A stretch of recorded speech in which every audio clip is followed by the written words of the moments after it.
Fala galera, eu sou a Cristiane Serra e esse é mais um episódio do seu podcast Startup Life.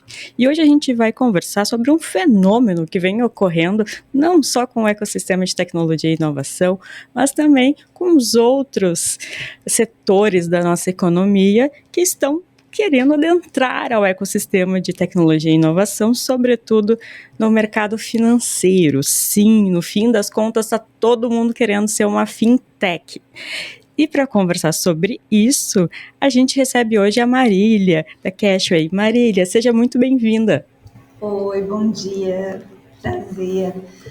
Obrigada pelo convite, primeiramente, né? Vamos lá, então. Eu me chamo Marília, eu sou advogada e DPO aqui na Cashway. Tá? A Cashway é uma TechFin e a gente trabalha com core bancário, tá? Diretamente com as fintechs. Marília, já vou aproveitar o teu gancho que tu falou um termo aqui que a gente, talvez algumas pessoas não conheçam, talvez confundam, que é TechFin. Qual é a diferença da TechFin para Fintech? É que a gente oferece o serviço de tecnologia e a fintech, ela junta o serviço de tecnologia com o serviço financeiro. Perfeito, então quem tinha essa confusão na cabeça agora não tem mais.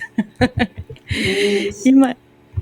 E Marília, a gente teve essa popularização das instituições financeiras, sobretudo as que usam tecnologia como base, né, as fintechs, a partir de 2013, quando o Banco Central ele começou a estimular e facilitar a regulação, né, digamos assim, para essas instituições. Com isso, então, as fintechs foram ganhando cada vez mais espaço, se consolidando no topo do ecossistema de tecnologia e inovação, né? Ano a ano a gente vê que sempre são as fintechs que ocupam a primeira colocação. A Distrito também fez um levantamento onde foram mapeadas 1.290 fintechs somente no ano passado. A partir de que momento as outras empresas notaram que seus braços financeiros poderiam deixar de gerar custo e começar a gerar receita? E adentraram, então, ao mercado de fintechs. Vamos ver se eu entendi a pergunta, tá? Quais são essas outras empresas que você se refere? Porque, por exemplo, assim, normalmente, vamos generalizar, tá? Normalmente, uma fintech é alguém que resolveu abrir um banco digital para prestar algum serviço, mas não necessariamente seja nesse sentido. Pode ser que seja uma empresa que preste algum serviço e englobe o serviço financeiro junto dentro desse serviço. É isso. É isso, né? Isso. Eu não vou te dizer com precisão que momento isso ocorreu, tá? Porém, o que levou a isso foi a questão dos custos. Com os custos muito caros e tendo a legislação evoluindo e aprimorando, gerando uma competitividade no mercado financeiro, fez com que as empresas conseguissem, os empresários, enfim, conseguissem ter o seu próprio giro de recursos financeiros. E independente de um banco, vamos usar esse nome, né? Assim, de um banco tradicional, vamos dizer assim, né? Sim. Apesar de que muitos utilizam o banco tradicional para liquidação, né? Porém, as transações, muitas vezes eles conseguem fazer com um custo muito mais baixo se eles tiverem a tecnologia. E daí a gente vê empresas como Magazine Luiza, no varejo ainda falando a Renner, né? Aqui no Sul é bastante forte, né? Evoluindo para ter não só daquela coisa que eles já ofereciam, assim, de ter um cartão próprio, um cartão de crédito próprio, para oferecer mais serviços e até benefícios como cashback, algumas têm até empréstimo, né? E na tua opinião, como esse movimento, ele impactou o mercado financeiro? Eu acredito que ele impactou de uma forma positiva, considerando que, assim como outros produtos, uma maior competitividade gera um melhor custo e custo para o consumidor final, né? O objetivo é que todos os níveis e classes sociais tenham acesso aos recursos financeiros que podem ser oferecidos no mercado hoje. Tá? Existem várias empresas que trabalham em prol disso realmente, tá? A Cashway é uma empresa que ela quer democratizar os serviços financeiros e isso ajuda bastante as fintechs, né? Nesse sentido, né? Então é isso. Existem várias fintechs que elas trazem essa possibilidade para as pessoas que não teriam condições, por exemplo, de abrir uma conta num banco tradicional. Sim. Tá? E isso a gente vê na minha opinião, é o maior, a maior característica, o maior benefício que as fintechs trazem, né? Essa desburocratização, essa inclusão até social, né? Porque se a gente pega Brasil, América Latina, a gente tem um volume muito grande de pessoas desbancarizadas. E se a gente pega antes do boom das fintechs, esse número era muito maior, né? Exato. Inclusive, até tem algumas fintechs que fornecem empréstimos.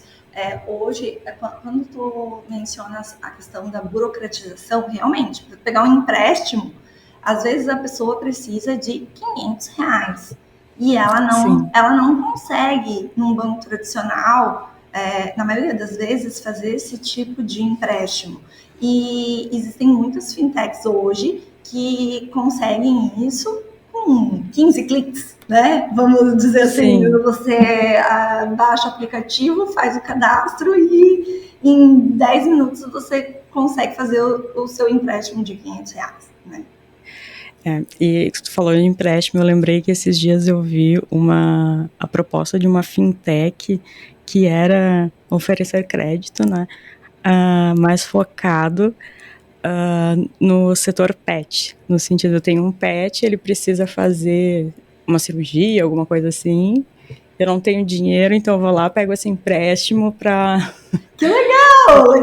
Para financiar isso. E eu fiquei pensando, cara, tem muita coisa para explorar no mercado, principalmente de investimento, de financiamento, né? Tem mesmo. É interessante, de pet eu não tinha visto ainda. Eu também não, por isso que ele me marcou. Fiquei muito surpresa, assim. Interessante. E seguindo aqui na nossa conversa, para ti, até quando vai fazer sentido tratar o banking e o varejo como coisas distintas? Eu acredito que é um caminho sem volta e não necessariamente juridicamente falando, se a gente for catalogar, eu não diria que elas vão virar um banco, mas a maioria já virou uma instituição financeira, né? Isso. E considerando o lucro, se ela começar a ter prejuízo, provavelmente ela vai se desfazer, né? Enfim. Mas considerando o lucro, eu, Marília, acredito que há um caminho sem volta, pois a tendência é sempre aumentar, né? Aumentar o número de usuários, aumentar o número de transações e, consequentemente, aumentar o saldo disso tudo, né? E daí não faz sentido, a não ser que resolvam vender a empresa. Fora isso, né? Não faz sentido se desfazer, considerando todos os lucros que vem embutido aí nesse conjunto. Perfeito. E quais são os desafios nesse movimento e também para o setor, né? A gente tem empresas, então, que seriam de outra área adentrando. Aliás, eu queria aproveitar, Marília, e já complementar essa pergunta. trazendo a pergunta que está norteando aqui, né, a nossa conversa. Por que todo mundo quer ser uma fintech? Porque todo mundo quer ser uma fintech, eu não vou saber te responder, mas... Porque a grande maioria, porque a maioria quer ser uma fintech. Eu acredito que é realmente pelo custo, porque quando tu consegue fazer um investimento inicial para montar essa fintech, tu acabas tendo um lucro nos custos das transações, nos custos da sua oferta. No caso, se for uma empresa que vende algum produto, ela vai conseguir reduzir o custo da oferta do produto, considerando que o banking é dela, vamos dizer assim, né? Sim. Entre aspas. O que eu diria que seriam os impasses, tá? Desse ecossistema? A regulamentação, tá? Eu escrevi vou fazer propaganda, tá?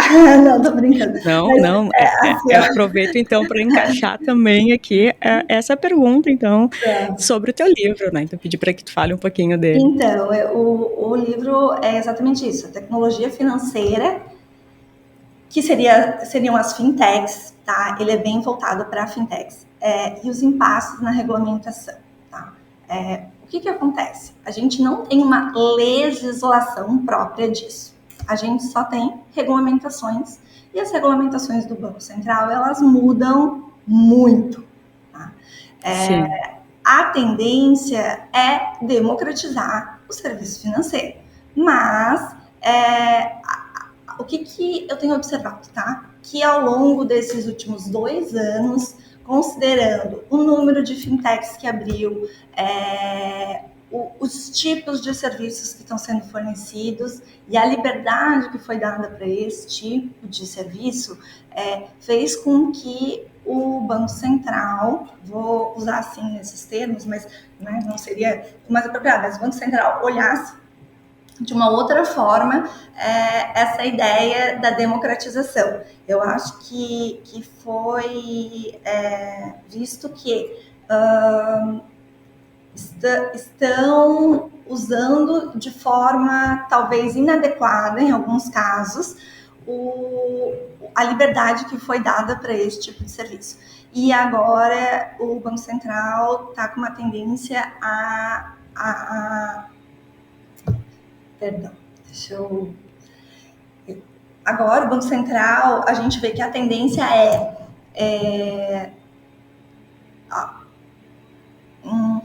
reavaliar? Não é reavaliar, porque me fugiu a palavra. Ajustar. Seria isso. Agora, o que eu vejo? Que agora o Banco Central, ele está ajustando para que não fique de uma forma tão ampla, mas que continue ainda tendo acessos, mas não fique de uma forma tão ampla que qualquer um possa ter um banco digital, vamos dizer assim, né? Porque existem regras e essas regras têm que ser seguidas, e eu acho que a gente tem que ter um norte daquilo que a gente vai fazer. E eu acho que é isso que as novas regulamentações têm vindo para ajustar exatamente isso, sabe? Você tem condições de ter uma fintech, você não vai prejudicar outras pessoas, porque a questão é essa também, né? Você não pode dar acesso aos serviços financeiros a pessoas que não tinham acesso e prejudicá-las de alguma forma que não seja, que não contribua, né? Então, eu acho que é mais nesse sentido. A questão não é dificultar a vida de ninguém, sabe? A questão é tenha responsabilidade daquilo que você está fazendo. Sim, e é mais quando as pessoas pensam assim, que está é cheio de novas regras, cada semana, cada mês teve, bom, ali no final do ano passado, era cada 5 minutos vinha uma resolução nova, né? E muita gente reclamava, dizendo que está dificultando, mas na verdade é muito sobre que ótica que você está entendendo isso, né? Está vendo isso, porque como tu disse, no fim das contas é para trazer mais segurança para todo mundo, inclusive para o empreendedor. Exatamente, sabe? Eu como advogada e de PO aqui, às vezes o que eu noto quando a gente conversa com as pessoas e tenta entender algumas questões de algumas empresas, né? Eles estão preocupados em ganhar dinheiro, mas muitas vezes não estão preocupados com a segurança e todo essa, porque é um conjunto de coisas, né? Uma coisa que eu, Marília, como advogada, me preocupo muito é a questão da privacidade, tá? E daí a gente Sim. entra numa parte que já tem uma legislação, porém ela está se adequando às regulamentações, né, nesse nicho de mercado. Mas a privacidade, a segurança das transações, falando em fraudes, em questões de tecnologia também, tá? Alinhada com o direito. Isso tudo, às vezes a gente vê que as pessoas não sabem que precisa realmente, porque é um risco e o teu negócio que pode estar dando super certo, pode dar super errado por uma questão que podia ter sido preventiva lá na frente, sabe? Sim, com certeza. E Marília, falando ainda um pouco sobre as regulamentações, esse também é um movimento bastante interessante do Banco Central, principalmente, né, de mostrar uma agilidade em criar essas resoluções, essa regulamentação e também se adaptar, como tu disse, né? Então a gente brinca que cada dia vem uma resolução nova, mas na minha opinião, o Banco Central está demonstrando que ele está atento, que ele quer realmente facilitar no sentido de deixar tudo seguro, como tu disse. E isso é um movimento bastante interessante, né? Uma coisa até que talvez muitos não esperassem que a gente tivesse essa agilidade no Brasil, né? Exato. Sabe que eu sou da opinião que se existisse uma legislação específica para isso, ela seria desatualizada todos os dias. E Sim. Por isso faz todo sentido as regulamentações. Às vezes a gente fica um pouco desconfortável pela questão de elas alterarem, às vezes bruscamente tão rápido, porém, eu diria que ela está na velocidade, usando um termo assim, bem, né, na velocidade da luz, junto com a evolução tecnológica. E isso é muito bom. E realmente, falando de Brasil, a gente é referência. O Pix é referência, né? O que a gente conseguiu com o Pix, apesar dos ajustes que ainda estão sendo feitos, o que a gente conseguiu com o Pix não tem em outro lugar. Né? Então, assim, realmente... E em relação ao Pix, um outro fato interessante é que o Banco Central também abriu, né, a tecnologia para outros países também poderem ver como funciona e desenvolver a sua, né? Exato. E realmente o Banco Central nesse ponto ele está muito avançado e eu particularmente acho que as regulamentações elas são muito bem-vindas justamente para acompanhar essa evolução tecnológica, né? Que está quase sem limite, que eles, né, assim, tipo, porque é muito rápido, né? Sim. Eu, como advogada, às vezes me assusto aqui com as questões de tecnologia mesmo, assim, que falam, isso aqui dá para fazer, mas dá para fazer isso? Sabe? Como é que funciona? Exato. E realmente a rapidez que conseguem transformar as coisas, né? Então eu acho que o Banco Central ele tem acompanhado isso de uma forma muito positiva. Claro que quando a gente fala juridicamente, existem vários entraves em relação a ele, mas eu acredito, pelo que eu tenho visto, que ele está tentando melhorar, né? Essa é a palavra, melhorar, e que fique bom para todos, né? E Marília, o que ainda precisa melhorar, na tua opinião? Então, falta regulamentação, tá? Porque como as coisas acontecem muito rápido, eu acredito que às vezes o detalhe fica para depois, porque a gente trata sempre o que é primordial, né? E falta bastante coisa em relação aos detalhes.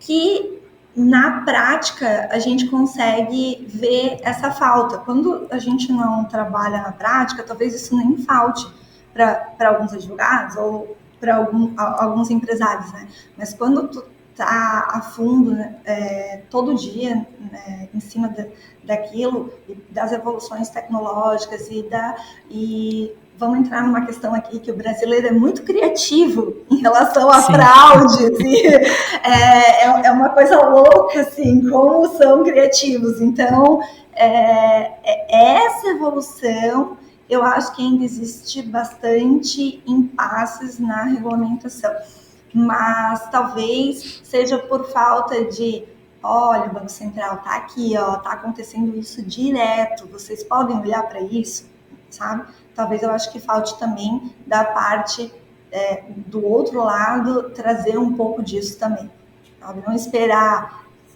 virar uma bomba e daí Sim. mandar lá e dizer agora resolvam, por favor, cadê a regulamentação, né? É verdade. E Marília, então vamos fazer. A gente comentou aqui um pouquinho sobre o teu livro, mas vamos fazer a devida referência a ele, né? O livro que a Marília escreveu se chama Tecnologia Financeira e os Impasses na Regulamentação. Então conta para o pessoal um pouco mais do teu livro, como faz para encontrar. Tá Agora é o momento do jabá. Tá. Então, o livro, ele começou com a minha dissertação do mestrado e o que eu fiz? As fintechs, quando eu terminei o mestrado em 2020, na pandemia ali, 2021, 2023, 2021. Final de 2020, início de 2021. E na pandemia, o que eu vi? Que essas questões de serviços financeiros acabou sendo mais utilizada por conta das pessoas ficarem reclusas em casa, né? Sim. E acabaram surgindo mais fintechs em relação a isso e lojas começaram a fazer esse tipo de serviço financeiro, como você está sendo no começo, né? Então, eu resolvi dar uma aprofundada sobre isso. E o livro, ele fala exatamente o contexto histórico, ele conta como tudo começou, as questões de serviços financeiros. O primeiro capítulo ele fala sobre as tecnologias, eu explico o que é uma inteligência artificial, o que é um aprendizado de máquina, o que é um algoritmo, como é que funciona. E daí depois eu entro nas questões das fintechs, explico os tipos de fintechs, porque a gente fala fintechs, mas tem trocentos tipos de serviços e elas não podem prestar todos os serviços juntos. Isso é bem importante, porque às vezes as pessoas elas falam assim, tem uma fintech, tem um banco, tem tudo. Não tem tudo. Tá? Uma fintech normalmente ela é de um nicho específico. Né? Ela vai prestar um serviço específico, às vezes 2, 3, mas nunca mais que isso, assim. Ela não vai ser um banking completo, né? Inclusive, a gente tem um episódio sobre tipos de fintech, então, após terminar esse episódio aqui, nossos ouvintes podem procurar aqui na nossa lista e ouvi-lo. Legal, então pronto. Então, escutem lá, porque são vários tipos de fintech, é bem legal. E daí, na última parte, eu falo sobre as regulamentações. O que é interessante e que no começo eu recebi muitas críticas, tipo, como é que você vai falar de regulamentação se o Banco Central muda a regulamentação toda semana, sabe? Mas qual foi o ponto que eu peguei para isso? Aonde tudo começou e a partir da onde começa a mudar? Porque para tu entender como é que está a regulamentação agora, tu tem que entender como é que ela começou, porque senão vai faltar conteúdo aí, sabe? Sim. De entendimento mesmo de como funciona o Banco Central nesse sentido, nas escolhas dele, enfim. E eu coloco essa regulamentação de como começou e para onde vai. E daí, para onde vai, quando tu chega para onde vai, tu pode abrir o site do Banco Central e olhar, se quiser, e olhar para onde está indo, enfim. Então, é mais nesse sentido. Ele é voltado para qualquer pessoa, né? Mas a ideia é que tanto os operadores do direito quanto esses pequenos empresários que querem abrir uma fintech entendam todas as possibilidades que existem e tudo o que pode trazer de bom e de ruim, né? Porque a gente não pode dizer que é uma maravilha, que é bom, porque não, porque muita gente acaba que não dá certo, às vezes por má administração, às vezes pelo negócio, enfim, né? Cada caso é um caso. Mas é mais nesse sentido. Tá? O livro, ele foi feito pela E Mais Editora, tá? Ele pode ser encontrado no site da E Mais Editora ou da Um Livro, que tem daí todos, né? Isso é uma coisa bem interessante. Agora, os livros, eles são impressos por demanda. Então, tu compra ele impresso e entregue. Sim. Até pouco tempo eram feitas tiragens, né? Isso. Sei lá, mil cópias, 100 cópias, se vendia tudo e daí depois se renegociava com as editoras para uma nova impressão. Isso, e as editoras ficavam, às vezes, com aquele monte de livro, né, lá, porque as lojas, enfim, né. Agora não, é tudo sob demanda, sabe? É interessante também esse movimento. É bem interessante. Eu não sabia eu sabia que existia assim, só não sabia que já era uma coisa tão utilizada. Hoje em dia eles utilizam bastante dessa forma, até por questões do meio ambiente em si, né? Para que tu vai imprimir 100 livros se tu só vai vender 50, vamos dizer assim, né? Enfim. Sim. Então fica a recomendação para os nossos ouvintes, procurem o livro da Marília, aqui no escritório a gente já leu e super recomenda. E Marília, agora para a gente se encaminhar para o final da nossa conversa, o que a gente pode esperar para esse ano e para um futuro médio a longo prazo para o ecossistema de tecnologia e inovação, focado, é claro, no mercado de fintechs? Eu acredito que ele vai crescer, não da mesma forma que no ano passado, por exemplo. Tá? Eu acho que as pessoas agora estão ficando um pouco mais cautelosas em relação aos riscos, né? Por conta de o mercado financeiro estar se acomodando, se ajeitando, né? Assim, se acomodando. Tem todas questões políticas em cima disso, enfim. Sim, a gente passou aí por alguns períodos de maior instabilidade, pandemia, a própria guerra na Ucrânia, a mudança de governo que sempre traz, né, um receio, uma instabilidade. Sim, exato. Então, eu acredito que esse ano vai ser um ano com um pouquinho mais de cautela, mas não que não cresça, porque eu já tenho visto algumas movimentações e realmente tem sido feito principalmente aquisições, né? De fintechs menores por fintechs maiores, enfim, os próprios bancos tradicionais, vamos usar esse termo, ou as instituições financeiras tradicionais estão fazendo aquisições de fintech para a utilização da tecnologia, né? Elas estão se modernizando, né? Então, e montando suas próprias fintechs também. Então, tem bastante coisa movimentando, mas eu acredito que 2023 será um ano de um pouquinho mais de cautela, sabe? Então, com essa previsão da Marília, quando acabar o ano, a gente vai te consultar de novo, para ver se acertou ou não. Brincadeira, que a gente não faz essas cobranças. Então, com essa previsão da Marília de um ano mais cauteloso no ecossistema, a gente vai encerrando o nosso episódio. Marília, quero te agradecer muito a tua participação, abrir espaço para tu deixar a tua mensagem final, falar como o pessoal faz para encontrar a Cashway e a Marília também nas redes. Enfim, agora o espaço está contigo. Tá bom. Bom, eu que agradeço, tá? Muito obrigada pelo convite, tá? Então, a Marília pode ser encontrada.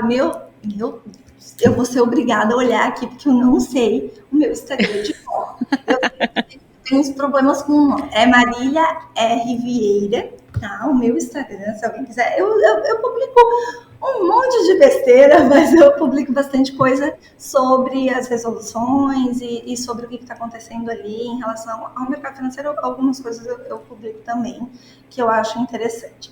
A Cashway, ela fica em Florianópolis, tá? Só porque eu não sei como vocês têm... Nós somos ouvidos até no Japão. Nossa! Então, a nossa sede é em Florianópolis, aqui em Santa Catarina, tá? A gente fica no prédio da Square, aqui na SC401, tá? O site da Cashway é cashway.io, tá? E assim, quem quiser vir conhecer e entrar em contato, por favor, fiquem à vontade. Tá bom? E que a gente vai aí também, hein? A gente tem uma sede em Florianópolis também. Né? Na CAT, né? Então, é na CAT, isso. A gente está com um espaço novo agora na CAT. Então, quando a gente estiver para ir, a gente visita vocês e também vocês vão lá conhecer o nosso espaço novo também na CAT. E também, claro, né, Marília, fica o convite para conhecer aqui a nossa sede em Porto Alegre. Eu sou gaúcha. Então. Alegre. Então, aqui a gente tem uma vista maravilhosa. Não estamos em Florianópolis com a sua praia maravilhosa, né? Mas a gente tem uma vista muito bonita para o Guaíba. Obrigada.